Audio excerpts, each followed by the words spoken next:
আসসালামু আলাইকুম গাইস, কেমন আছেন সবাই? তো দেখতে পাচ্ছেন আমি এই যে কিছু কিছু গাছের ছবি দিতেছি, ভিডিও। এই গাছগুলো একদম জীবিত ছিল। এখন বর্তমানে গরমের যে তাপ এতটাই, যার কারণে গাছগুলো আবার মরে যাইতেছে। এইরকম সব জীবিত আছিল গাছগুলো, আর ওদের তাপের কারণে এখন গাছগুলো মারা যাচ্ছে। পানি সবসময় যে পানির লাইন দেওয়াই আছে, তারপরেও এতটাই তাপমাত্রা।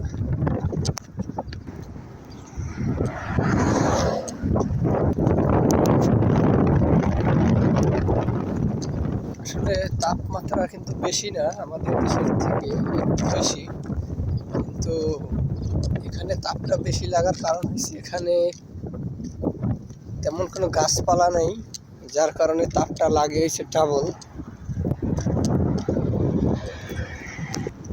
এবং এখানে সম্পূর্ণ রাস্তাগুলো পাকা, এই রাস্তাগুলো গরম হয়ে আরও তাপমাত্রা ডাবল হয়ে যায়। এবং এই যে চলে আসলাম আমাদের সেই কুকুরগুলো, দেখেন সবচেয়ে কষ্টের প্রাণী সৌদি আরবের এই যে কুকুরগুলো কীভাবে শুয়ে আছে গর্ত বানিয়ে। এখানে একটু পানি দেওয়ার কারণে বালিগুলো ঠান্ডাতেই গর্ত বইরে শুয়ে আছে, দেখেন।